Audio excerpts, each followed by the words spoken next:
Welcome to another episode of DLA Piper's TechLaw video series. I'm Mark O'Connor, a TechLaw partner here at DLA Piper, and I'm delighted today to be joined by my friend, Tim Clement-Jones, DLA Piper consultant, but also in his spare time, former chair of the House of Lords AI Select Committee and co-chair of the All-Party Group on AI.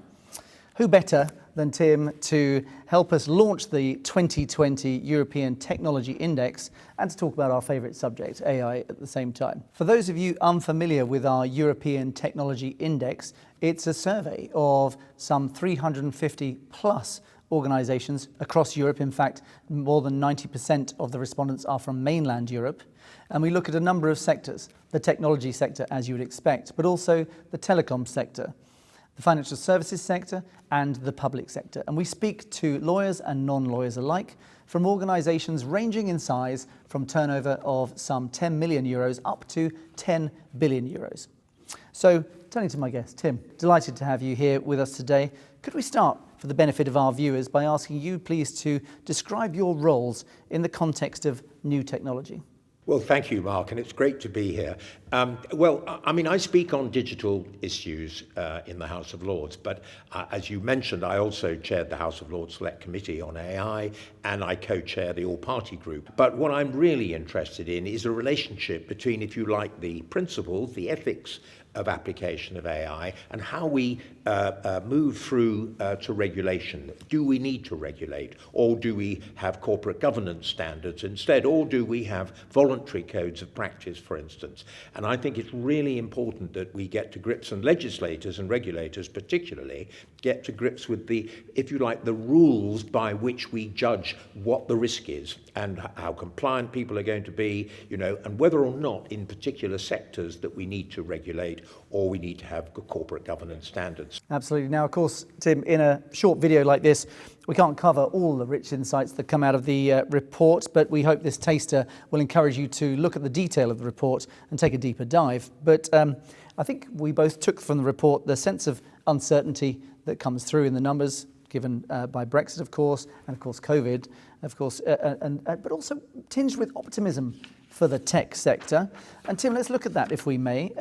The interviews themselves were undertaken between April and May, right in the heart of lockdown across many countries in Europe. Government support was emerging. There was a lot of uncertainty. Now, against that backdrop, from your review, what piqued your interest? Well, I think what is heartening about our technology index is that we saw a greater interest in artificial intelligence and its application. I think on the downside, it wasn't clear that business had really, and this is right across, after all, this is a European technology index, so it's a very, very cross-representative selection.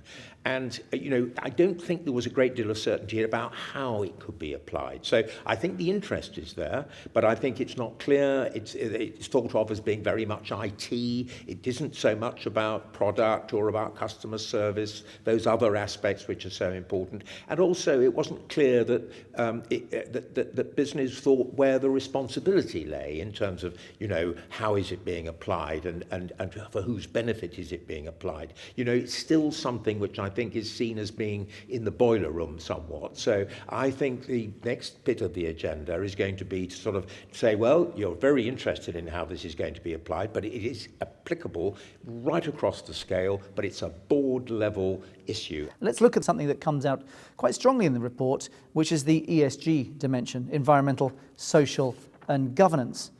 It's rapidly becoming a key topic, isn't it? The report shows that this is an area of focus, with some 61% of respondents suggesting that more investment is needed in energy efficient technology. Now, Tim, what's your view on that? What's your view on how tech can play a role on enabling a company to deliver on their ESG obligations? I think there are two areas here. I've always said that artificial intelligence, in a sense, puts the spotlight on corporate governance.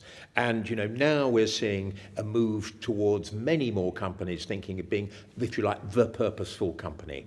So, they're much more aware of what their objectives should be, what their values are, and so on. And that is a very important aspect that AI itself has put the spotlight on. But also, when you look at things like the Sustainable Development Goals. AI is actually an enabler for the actual delivery of many of those Sustainable Development Goals. Thanks so much, Tim. Fantastic as always.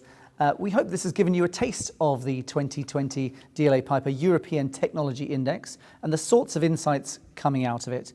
Those insights we hope will help you and your organizations navigate from the situation we find ourselves with COVID-19 right now. And of course, don't forget to look at the Coronavirus Resource Center. Also, look out for more episodes in our Tech Law series coming soon, plus, of course, those that are already available wherever you get your podcasts. So thank you for watching, and thank you very much, Tim.